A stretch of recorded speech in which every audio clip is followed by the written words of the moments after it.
ನಿನ್ನ ನೋವು ಏನು ಅನ್ನೋದು ನನಗೆ ಅರ್ಥವಾಗತ್ತಪ್ಪ. ತಂದೆಯಾಗಿ ಯೋಚನೆ ಮಾಡೋದು ಸಹಜನೇ, ಆದರೆ ನೀನೊಬ್ಬ ಕುಟುಂಬಸ್ಥ. ನಿನಗೆ ತಂದೆ ತಾಯಿ ಬಂಧು ಬಳಗ ಎಲ್ಲರೂ ಇದ್ದಾರೆ. ಅವರ ಬಗ್ಗೆನೂ ನೀನು ಯೋಚನೆ ಮಾಡಬೇಕಲ್ವಾ? ನೀನೇ ಹೀಗೆ ಧೈರ್ಯ ಕಳ್ಕೊಂಡ್ರೆ ಅವ್ರ ಕಥೆ ಏನಾಗಬೇಕು ಹೇಳು? ಹೇಗಮ್ಮ ಧೈರ್ಯವಾಗಿರಲಿ? ಹೆತ್ತ ಮಗಳು ಇಷ್ಟು ಕಷ್ಟ ಅನುಭವಿಸ್ತಾ ಇರಬೇಕಾದ್ರೆ ಯಾವ ತಂದೆ ತಾನೇ ಗಟ್ಟಿಯಾಗಿರೋದಕ್ಕಾಗುತ್ತೆ ಹೇಳಿ? ನಿಜ, ತಂದೆಯಾದವನಿಗೆ ಅವನ ಮಕ್ಕಳೇ ಪ್ರಪಂಚ. ಹಾಗೆ ತಾಯಿಗೂ ಕೂಡ ಕರುಳಿನ ಸಂಬಂಧ ಅನ್ನೋದು ಅಷ್ಟೊಂದು ಪವಿತ್ರವಾದದ್ದು. ಒಂದು ಮಗು ತಂದೆ ಮೂಲಕ ಪ್ರಪಂಚ ಹೇಗಿದೆ ಅನ್ನೋದನ್ನ ತಿಳ್ಕೊಳ್ಳುತ್ತೆ. ತಾಯಿಯ ಮೂಲಕ ಮಾನವೀಯ ಮೌಲ್ಯಗಳನ್ನು ಕಲಿಯುತ್ತೆ. ವಿಧಿಯನ್ನು ಮೀರಿದ್ದು ಇಲ್ಲಿ ಯಾವುದೂ ಇಲ್ಲ. ಸ್ವತಃ ಭಗವಂತನಿಗೆ ವಿಧಿಯನ್ನು ಮೀರುವುದಕ್ಕಾಗುವುದಿಲ್ಲ. ಏನಮ್ಮ ವಿಧಿ? ಎಲ್ಲಿದೆ ಆ ವಿಧಿ? ಆ ವಿಧಿಗೆ ನಾವು ಸಂತೋಷವಾಗಿರೋದು ನೋಡಕ್ಕಾಗ್ತಿಲ್ಲ ಅನ್ಸುತ್ತೆ. ಮನುಷ್ಯನ ಜೀವನ ನೀರಿನ ಮೇಲಿನ ಗುಳ್ಳೆ ಇದ್ದ ಹಾಗೆ, ಯಾವಾಗ ಒಡೆಯುತ್ತೋ ಯಾರಿಗೂ ಗೊತ್ತಾಗಲ್ಲ. ಜೀವನ ಅಂದಮೇಲೆ ಸವಾಲುಗಳು ಇದ್ದೇ ಇರುತ್ತೆ. ಅದನ್ನು ಗಟ್ಟಿಯಾಗಿ ನಿಂತು ಎದುರಿಸಬೇಕಷ್ಟೆ. ನಿನ್ನ ಮಗು ಈ ಕಷ್ಟಕ್ಕೆ ಹೋಗಬೇಕಾದರೆ ದೇವರ ಪ್ರೇರಣೆ ಇದ್ದೇ ಇರಬಹುದು.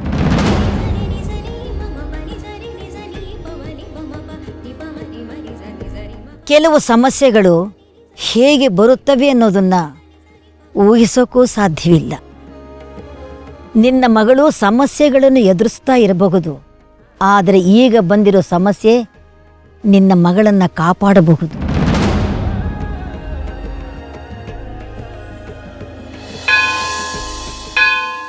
ಓಂ ದುಂ ದುರ್ಗಾಯೈ ನಮಃ. ಓಂ ದುಂ ದುರ್ಗಾಯೈ ನಮಃ. ಓಂ ದುಂ ದುರ್ಗಾಯೈ ನಮಃ. ಓಂ ದುಂ ದುರ್ಗಾಯೈ ನಮಃ. ಓಂ ದುಂ ದುರ್ಗಾಯೈ ನಮಃ. ಓಂ ದುಂ ದುರ್ಗಾಯೈ ನಮಃ. ಓಂ ದುಂ ದುರ್ಗಾಯೈ ನಮಃ.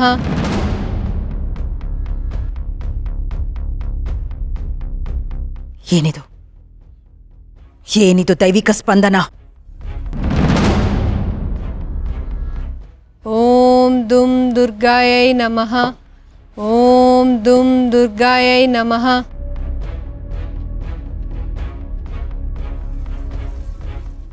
ಓ, ಇದು ದುರ್ಗನಿಂದ ಆಗ್ತಾ ಇರೋದಾ? ಹೌದು ಹೌದು, ಇದು ಆ ದುರ್ಗಾನೇ. ಹಿತ್ತನ ಪ್ರಾಣ ಉಳಿಸ್ಕೊಳ್ಳೋದಕ್ಕೆ ದೇವಿನ ಬೇಡ್ಕೊಳ್ತಾ ಇದ್ಯಾ? ಪೂಜೆ ಮಾಡ್ತಾ ಇದ್ಯಾ ದುರ್ಗಾ ನೀನು? ನಿನ್ನ ಭಕ್ತಿಯ ಶಕ್ತಿನೇ ದೊಡ್ಡದು ಅಂತ ನಿರೂಪಿಸೋದಕ್ಕೆ ಹೊರಟಿದ್ಯಾ ಅಲ್ವಾ?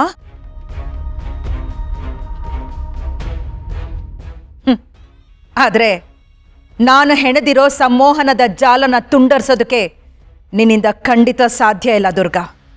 ನಿನ್ನ ಈ ಪೂಜೆ, ಈ ಪ್ರಾರ್ಥನೆ ಎಲ್ಲವೂ ವ್ಯರ್ಥ. ನೀನ್ ಗೆಲ್ಲೋದಕ್ಕೆ ಈ ಮಾಳ್ವಿಕ ಯಾವತ್ತೂ ಬಿಡೋದಿಲ್ಲ.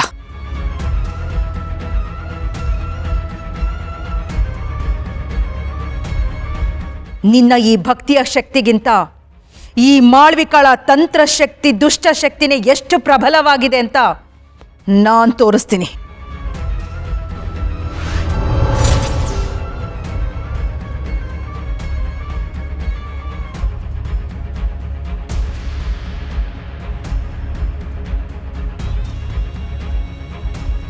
ಹೋಗು,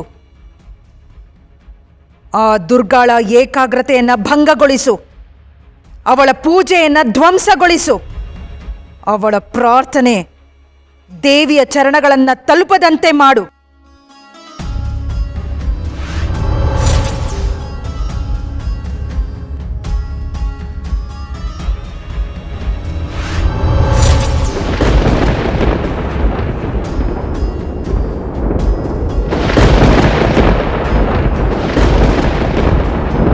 ಓಂ ದುಂ ದುರ್ಗಾಯೈ ನಮಃ. ಓಂ ದುಂ ದುರ್ಗಾಯೈ ನಮಃ.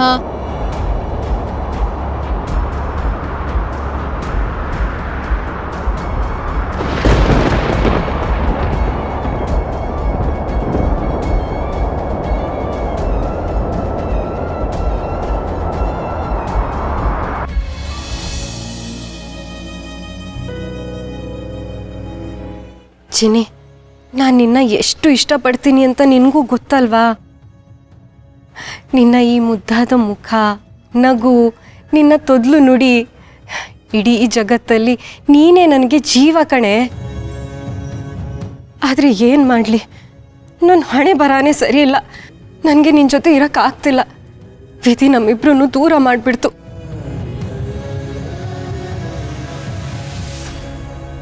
ಕಂದ, ನೀನು ನಿನ್ನ ದೇಹಕ್ಕೆ ಸೇರ್ಕೊಂಡ್ಮೇಲೆ ನಾನು ನಿನಗೆ ಕಾಣಿಸ್ತೇ ಇರ್ಬೋದು, ನನ್ನ ಧ್ವನಿ ನಿನಗೆ ಕೇಳಿಸ್ತೇ ಇರ್ಬೋದು.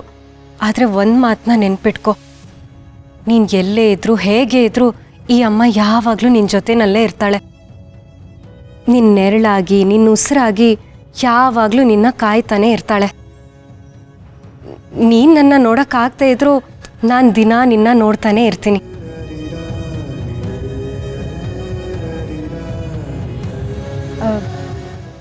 ಚಿನ್ನಿ, ಇನ್ನೊಂದು ವಿಷಯ, ದುರ್ಗಾ ತುಂಬ ಅಂದರೆ ತುಂಬ ಒಳ್ಳೆಯವಳು. ನೀನು ಅವಳ ಬಗ್ಗೆ ಸಂಪೂರ್ಣವಾಗಿ ತಪ್ಪು ತಿಳ್ಕೊಂಡಿದ್ಯಾ.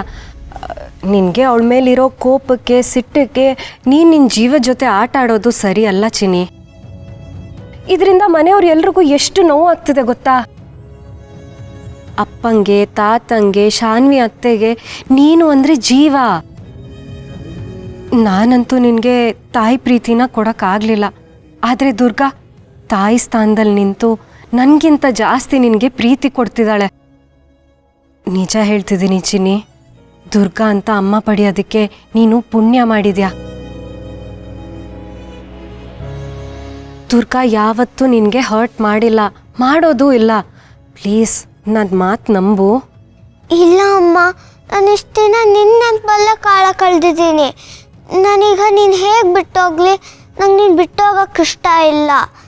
ಹೇಳಮ್ಮ, ನಿನಗೆ ನನ್ನ ಜೊತೆ ಇರೋದಕ್ಕೆ ಇಷ್ಟ ಇಲ್ವಾ? ನೀನು ಯಾಕೆ ನನ್ನನ್ನು ದೂರ ಮಾಡ್ತಿದ್ಯಾ? ಅಯ್ಯೋ ಚಿನ್ನಿ, ನನಗೆ ನಿನ್ನ ಜೊತೆ ಇರೋದಕ್ಕೆ ಇಷ್ಟ. ಯಾವ ತಾಯಿಗೆ ತಾನೇ ತನ್ನ ಮಗಳಿಂದ ದೂರ ಇರೋದಕ್ಕೆ ಇಷ್ಟಪಡ್ತಾಳೆ ಹೇಳು?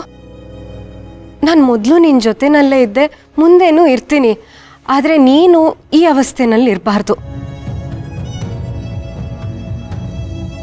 ಹಿತ, ನೀನು ಹೀಗೆ ಆತ್ಮವಾಗೇ ಇದ್ದರೆ ಹೋಗ್ತಾ ಹೋಗ್ತಾ ನಿನಗೂ ಬೋರ್ ಆಗತ್ತೆ.